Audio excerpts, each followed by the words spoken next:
आप सबका स्वागत है फैंटेस्टिक स्टॉक मार्केट में। तो फ्राइडे के दिन हम लोगों ने देखा मार्केट ऊपर गई और उसके बाद ज़बरदस्त सेलिंग आई। ठीक है, ये 93 मिनट का चार्ट है तो इसमें आपको ज़्यादा कुछ समझ आएगा नहीं ऐसे, लेकिन बैंक निफ्टी में दिखाएंगे तो वहाँ समझ में आ जाएगा। ठीक है, अब क्या है कि मैंने आपको कल ही बता दिया था, मतलब थर्सडे को बताया था कि ये जो लेवल है 48,200, जब तक ये ब्रेक नहीं होगा जो भी बाउंस आएंगे सब सेलिंग अपॉर्चुनिटी होगी। यहाँ पर तो भाई अर्थक्वेक ही आ गया था, आप लोगों ने देखा था, और यहाँ पर भी ज़बरदस्त सेलिंग आ गई थी। ठीक है, जो लोग भी स्मार्ट मनी एक्टिविटी एरिया को हल्के में ले रहे थे उन सबको पता रोज़ चलता जा रहा है और आने वाले टाइम में भी पता चलता ही रहेगा। ठीक है, तो ये जो लेवल है आपका 48,200, जब तक ये ब्रेक नहीं होता है कोई भी 93 मिनट या 1 डेढ़ घंटा सस्टेन नहीं करता है मार्केट इस लेवल के ऊपर, बाय का गलती से भी मत सोचो, मार्केट नीचे ही जाने वाली है। ठीक है, अगर हम निफ्टी की बात करें तो निफ्टी में आप लोगों ने देखा था उस दिन जब गैप अप हुआ था, तो गैप अप होने के बाद कई लोगों ने बिलीव करना छोड़ दिया था जब मैंने बोला था बुल्स की नो एंट्री है। ठीक है, बुल्स की नो एंट्री। आपने देखा भाई गैप अप हुआ और निफ्टी जो है 21,500 के नीचे आई। ठीक है, 21,500 के नीचे आई तो कैसे सेल ऑफ आया था इसमें, लगभग 400 पॉइंट का, 400 पॉइंट का। ठीक है, तो ये एक है थोड़ी दिक्कत कि अगर स्मार्ट मनी एक्टिविटी एरिया के ऊपर गैप अप या गैप डाउन हो जाता है तो थोड़ी दिक्कत आती है, मगर उसमें भी क्या है कि जो हम लेवल है उसे मार्क कर लेते हैं कि अगर फिर लेवल के नीचे आ जाएगा तो हम सेल कर देंगे, वरना हम इग्नोर करेंगे। इसलिए मैंने जिस दिन अर्थक्वेक आया था, अर्थक्वेक मतलब जिस दिन ब्लड बाथ आ गया था मार्केट में 20 दिसंबर को, ज़बरदस्त सेल ऑफ आया था, उस दिन मैंने आपको बैंक निफ्टी को प्रेफर करने के लिए बोला था। बैंक निफ्टी को देखिए, बैंक निफ्टी पहले से ही सेल ऑन राइज है, 48,200 के आसपास आए, सेल करो। और निफ्टी में क्या है 21,500 के नीचे निकले तो सेल करो। आपने देखा क्या हाल हुआ निफ्टी का। ठीक है, इसके बाद क्या है, निफ्टी में बाउंस आ चुका और मैं एक्सपेक्ट कर रहा हूँ कि निफ्टी भी वापस सेल ऑफ में आए और कम से कम ये जो लो बनाया था इसने 20,950 का, ये टेस्ट करे वापस से। ठीक है, मैं अपनी पोजीशन भी शेयर कर दूंगा आपके वो टेलीग्राम चैनल में। ठीक है, आप लोग देख लेना टेलीग्राम चैनल में मेरी पोजीशन कि मैंने अपनी कौन सी पोजीशन ले रखी है ट्यूसडे के लिए। 20,950 का अपना टारगेट है। कोई भी बाउंस आता है हमारे लिए सेलिंग अपॉर्चुनिटी है, जब तक कि ये जो लेवल है 21,500 इसके ऊपर वापस से सस्टेनेंस ना आने लगे, और सस्टेनेंस आ गई और वापस नीचे आ गया तो हम वापस से सेलिंग में आ जाएंगे। ठीक है, बैंक निफ्टी की हम बात करें तो बैंक निफ्टी तो देखो कमज़ोर ही है, और बैंक निफ्टी में क्या टारगेट हम लोग ले सकते हैं, बैंक निफ्टी में हम वापस से यही टारगेट ले सकते हैं जो कि है 46,000, मतलब 47,000। ठीक है, 47,000 इसे हम टारगेट ले सकते हैं वापस से। अब इस लेवल के नीचे अगर बैंक निफ्टी निकलने लगता है तो ज़बरदस्त सेलिंग आ सकती है। फिर क्या है, बैंक निफ्टी यहाँ तक आ सकता है जो कि है 46,600। ठीक है, 46,600 तक भी आ सकता है बैंक निफ्टी। स्टॉप लॉस आपका यही रहेगा। एक दिक्कत होती है ज़रूर कि अगर मार्केट गिर जाती है तो भाई स्टॉप लॉस बहुत बड़ा हो जाता है। इसलिए जब मार्केट गिर गई थी, अच्छी खासी गिर गई थी, यहाँ तक आ गई थी, तो मैंने आप लोगों को बोला था कि अपनी जो भी शॉर्ट पोजीशन है बुक कर लो, एक बाउंस आ सकता है।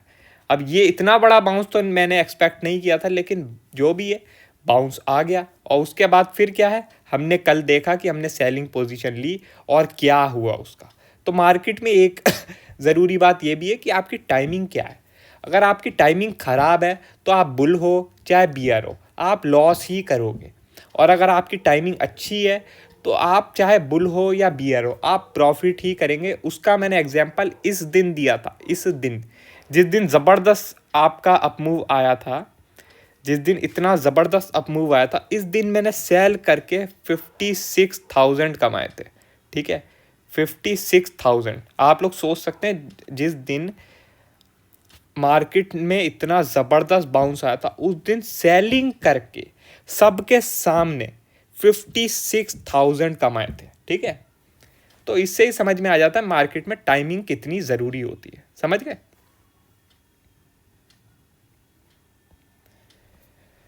अब क्या है कि अगर हम डेली टाइम फ्रेम खोलते हैं, तो हम लोग एक टारगेट ले सकते हैं पोजिशनल का, वो यही है 46,600। इसका हम एक अच्छा पोजिशनल टारगेट ले सकते हैं। इसके नीचे निकलता है तो हम फर्दर सेलिंग देख सकते हैं, मगर अपना पहला टारगेट यही 20 दिन की मूविंग एवरेज रह सकती है। मैंने आपको पहले भी बताया कि आजकल मार्केट का जो ट्रेंड है वो 20 दिन की मूविंग एवरेज डिसाइड कर रही है। तो 20 दिन की मूविंग एवरेज हम लोग अपना पहला टारगेट ले सकते हैं सेलिंग के लिए।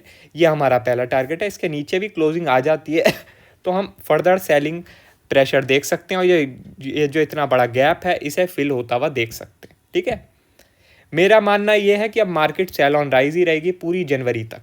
आप लोगों ने देखा है कि एफआईआईज़ का डाटा भी अब चेंज होने लगा है। जो सुपर बुलिश था उससे अब वो थोड़ा बहुत चेंज कर रहे हैं अपना डाटा, थोड़ा बहुत सेलिंग की तरफ आ रहे हैं। थोड़ा मेरा गला ख़राब है तो इसलिए वॉइस थोड़ी अजीब आ रही होगी या खांसने की आवाज़ आ रही होगी, तो उसके लिए मैं माफ़ी चाहता हूँ। ठीक है, सिंपल रखो एनालिसिस, ज़्यादा दिमाग मत रखो।